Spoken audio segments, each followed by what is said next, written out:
Audio Jungle.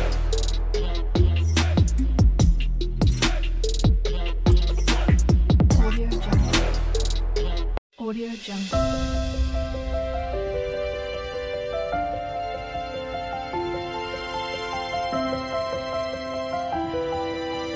Audio Jungle.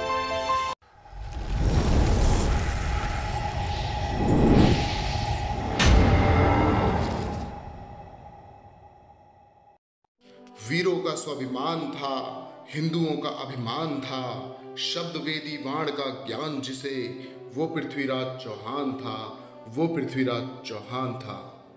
प्यारे दोस्तों, क्या आपने कभी सोचा है कि जिस खुली हवा में हम सांस ले रहे हैं, ये ना जाने कितने वीर सपूतों के बलिदानों की देन है। सोच के भी कांप जाते हैं ना कि अगर आज भी हम यदि किसी विदेशी के गुलाम होते तो क्या होता। अपना इतिहास हम भूलते जा रहे हैं। हम वीर सपूतों के बलिदान की कहानी को भूलकर हम अपनी ही जिंदगियों में कितने खुश दिखाई दे रहे हैं और ये भूल जाते हैं कि किसी ने अपना आज दिया था हमारे आज को बनाने के लिए। नमस्कार दोस्तों, मैं रवि एक बार फिर से आप सभी का अपने चैनल हिस्ट्रियोलिक पे स्वागत करता हूँ। दोस्तों, पिछली वीडियोस में मिल रहे आपके प्रेम व स्नेह का बहुत बहुत आभार। देर ना करते हुए हम आज का टॉपिक जल्द शुरू करेंगे, जिसका नाम है पृथ्वीराज चौहान। तो चलिए शुरू करते हैं। पृथ्वीराज चौहान का जन्म 1 जून 1163 को गुजरात राज्य के पाटड़ में हुआ था। इन्हें बचपन से ही पिथौरी नाम से पुकारा जाता था। इनके पिता का नाम राजा सोमेश्वर चौहान व माता का नाम रानी कर्पूरा देवी था। जब वे महज 11 वर्ष के थे, उनके पिता की अचानक मृत्यु हो गई। महज 11 वर्ष की उम्र में उन्होंने पिता का सिंहासन संभाल लिया एवं अजमेर पर शासन किया और कई राजाओं को हराकर अपना साम्राज्य बढ़ा लिया। बचपन में चंदर बरदाई पृथ्वीराज चौहान के दोस्त बने। इन्होंने हिंदी का सबसे बड़ा काव्य ग्रंथ लिखा, जिसका नाम पृथ्वीराज रासो रखा। इसमें 10,000 से भी ज्यादा छंद हैं। दोनों दोस्तों ने मिलकर दिल्ली में एक जगह का निर्माण कराया, जिसे आज पिथौरागढ़ या पुराना किला के नाम से जानते हैं। पृथ्वीराज चौहान ने अपने समय में कई लड़ाइयां लड़ी व जीती। राजस्थान में आज भी पृथ्वीराज के साथ रानी संयोगिता का नाम जोड़ा जाता है, जो कि राजा जयचंद की बेटी थी। संयोगिता व पृथ्वीराज ने एक दूसरे को देखा तक नहीं था, किंतु एक दूसरे की बनाई गई तस्वीरों से ही प्रेम कर बैठे थे। किंतु जयचंद पृथ्वीराज से घृणा करता था, वह उसे कतई पसंद नहीं करता था। उसने पृथ्वीराज को नीचा दिखाने हेतु स्वयंवर का आयोजन किया, किंतु पृथ्वीराज को बुलावा नहीं दिया एवं महल के बाहर एक मूर्ति पृथ्वीराज की द्वारपाल के रूप में लगवा दी, ताकि उनको अपमानित व उनका तिरस्कार किया जा सके।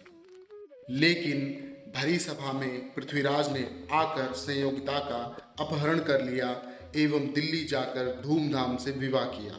जयचंद क्रोध से पागल हो उठा और पृथ्वीराज से बदला लेने का उपाय सोचने लगा। पृथ्वीराज के पास उस समय काफी विशाल सेना थी, जिसमें 3 लाख सैनिक व 2,000 घुड़सवार व 3,000 हाथी थे।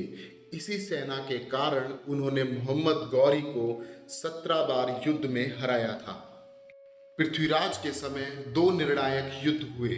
एक जो 1191 ईस्वी में तराइन यानी भटिंडा आज का शहर स्थान पे हुआ, जिसमें गौरी की बुरी तरह हार हुई। इस युद्ध में उन्होंने 7 करोड़ रुपए की संपदा हासिल की, जिसे पृथ्वीराज ने अपनी सेना में बंटवा दिया।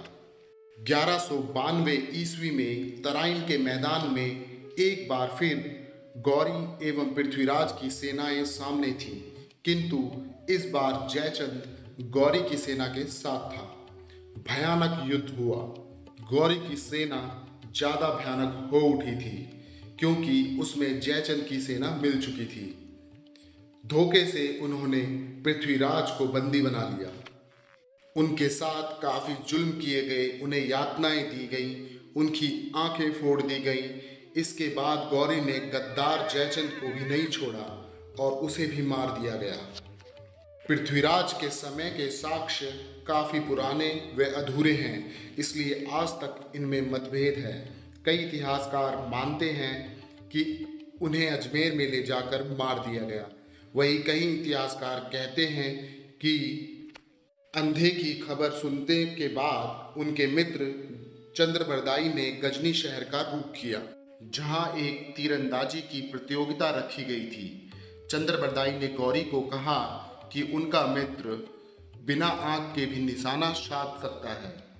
इस पर गौरी हंसने लगा और उसने पृथ्वीराज को एक मौका दिया। इसका फायदा उठाकर चंद्रबरदाई ने अपनी कुछ पंक्तियां गाकर बताया कि गौरी कहाँ बैठा हुआ है, जिससे पृथ्वीराज ने निशाना साधा। 4 बास 24 गज, अंगुल अष्ट प्रमाण, ता ऊपर सुल्तान है, मत चूके चौहान। और शब्द वेदी बाण छोड़कर गौरी की हत्या कर दी। वह तड़प तड़प कर मरा और चंद्रबरदाई ने पृथ्वीराज को चाकू मारकर स्वयं भी मर गया, ताकि राजपूत किसी की पकड़ में कभी ना आए।